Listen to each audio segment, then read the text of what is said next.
আসসালামু আলাইকুম, welcome to my channel Liza's blog. সবাই কেমন আছো? আশা করছি ভালো আছো। দেশ কিংবা দেশের বাহির থেকে যে আপুরা ভাইয়ের আমার ভিডিও দেখছো, সবাইকে জানাচ্ছি অবিরাম ভালোবাসা, অভিনন্দন। তো কেমন আছো বন্ধুরা? আশা করি সবাই ভালো আছো। চলে আসলাম আজকে বরাবরের মতো নতুন আরেকটি রেসিপি নিয়ে। ইলিশ, সরিষে ইলিশ। তো বাঙালিদের মাছের রাজা হচ্ছে ইলিশ। মুখরোচক খাবার হলো ইলিশ সরিষে খাবার। তো বন্ধুরা, তোমরা এই ইলিশ সরিষে খাবারটা কে কে পছন্দ করো? আমার ফ্যামিলিতে কিন্তু সবাই পছন্দ করে। তাই আজকে আমি তোমাদের সাথে শেয়ার করব মুখরোচক খাবারটা ইলিশ, সরিষা ইলিশ। তো বন্ধুরা, এই সরিষা ইলিশটা রান্না করাটা এত সহজ সহজ উপায় হয় আর এত মজাদার। তো তাহলে চলো বন্ধুরা, পুরো প্রস্তুত প্রণালীটা দেখে নেই। তো এখন আমি এখানে দেখতে পাচ্ছ পর্দার ইলিশ নিয়েছি। তো ইলিশ নিয়েছি, আমি এগুলোকে কাটিং করেও রাখবো আর প্রয়োজন অনুযায়ী আজকে রান্না করব। তো বন্ধুরা, এখানে আমি নিয়েছি দু ধরনের সরিষে, কালো আর হলুদ সরিষে। তো আমি এখানে নিয়েছি পরিমাণ মতো। তো নিয়ে কাঁচা মরিচ আর লবণ দিয়ে ব্লেন্ডিং করে নিব যেন তিতো না লাগে। তো এখানে আমি আমার পরিমাণ মতন ইলিশ মাছ নিয়েছি, তোমাদের ইচ্ছে মতো কম বেশি নিতে পারো বন্ধুরা। তো এখন আমার এই সরিষা ইলিশটা রান্না করতে কি কি মশলা লাগবে সব আমি তোমাদের সাথে বলে দিচ্ছি। তো প্রথমত এখানে আমার লাগছে হলুদ গুঁড়ো 1 চা চামচ, মরিচ গুঁড়ো 1 চা চামচ, লবণ 1 চা চামচ, ধনিয়া গুঁড়ো 1 চা চামচ। তারপরে লাগছে পেঁয়াজ বাটা। তারপরে লাগছে কাঁচা মরিচ, সবুজ আর লাল কাঁচা মরিচ, যে কোনো একটা থাকলেও কোনো সমস্যা নেই। সরিষার তেল অবশ্যই লাগবে সরিষা ইলিশ রান্না করার জন্য। আর এখানে লাগছে হলো আমার সরিষা বাটা। আর এখানে লাগবে হলো আমার পেঁয়াজ কুচি। তো এই সাধারণ উপকরণগুলো দিয়ে সহজ উপায়ে সরিষার ইলিশ রান্নাটা খুবই ইজিলি মাত্র 5 থেকে 6 মিনিটে এই রান্নাটা হয়ে যাবে। তো বন্ধুরা, চলো তাহলে রান্নাঘরে চলে যাই। রান্নাঘরে চলে এসেছি। রান্নাঘরে চুলোয় চলে এসে আমি ফ্রাই প্যান বসিয়ে দিয়েছি। এখানে আমি 4 চা চামচ সয়াবিন তেল দিয়ে দিয়েছি, 2 টেবিল চামচ সয়াবিন তেল দিয়েছি। এখানে আমি পেঁয়াজ কুচি দিয়েছি 3 চা চামচ। তো এখানে আমার মাছের পরিমাণ অনুযায়ী আমি পেঁয়াজ কুচিটা দিয়েছি। বন্ধুরা, তোমাদের যদি মাছ কম বেশি থাকে ইলিশ মাছটা, তাহলে তোমরা পেঁয়াজটা কম বেশি করে দিয়ে রান্না করতে পারো। তো আমি এখন পেঁয়াজটা ভালো করে নাড়াচাড়া করে ব্রাউন কালার করে নিচ্ছি বন্ধুরা। তো দেখতেই পাচ্ছ পেঁয়াজটা আমি এখন ভালো করে ভেজে নিব।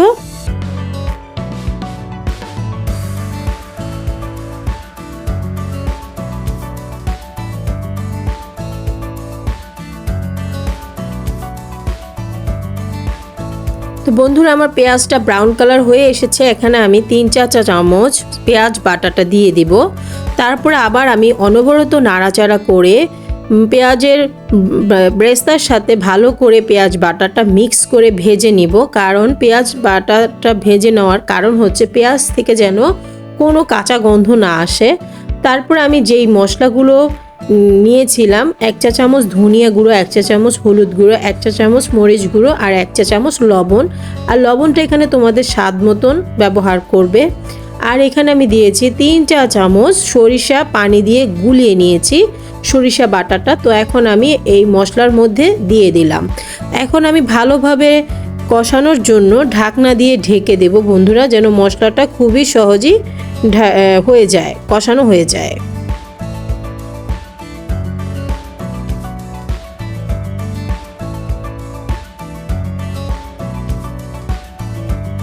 তো বন্ধুরা, মশলাটা আমার ভালো মতন কষানো হয়ে গেছে। আমি ঢাকনাটা তুলে নিয়েছি।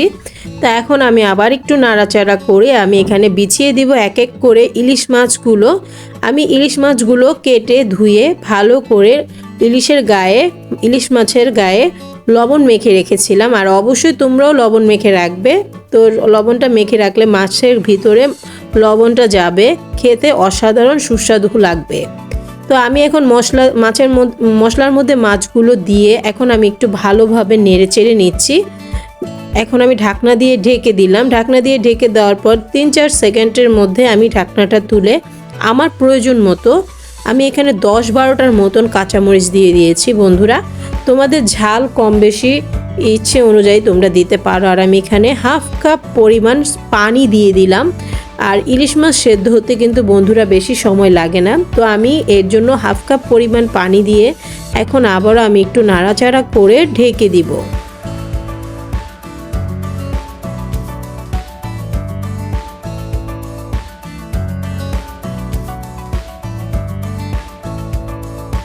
বন্ধুরা আমার রান্নাটা হয়ে গেছে, ঢাকনাটা তুলে দেখতে পেয়েছ কি অসাধারণ লোভনীয় সরিষা ইলিশ হয়েছে। এই সরিষা ইলিশ দিয়ে গরম গরম ভাত, এক প্লেট ভাত নিমিষে শেষ হয়ে যায়।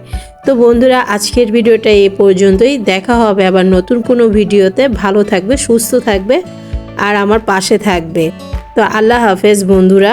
আর যারা আমার নতুন অবশ্যই সাবস্ক্রাইব করে পাশে থাকা বেল আইকনেতে ক্লিক করে রাখবে, যেন আমার নতুন নতুন ভিডিওগুলো তোমাদের কাছে ছাড়া মাত্রই নোটিফিকেশন চলে যায়। তো দেখা হবে আবার কোনো নতুন ভিডিওতে। আল্লাহ হাফেজ।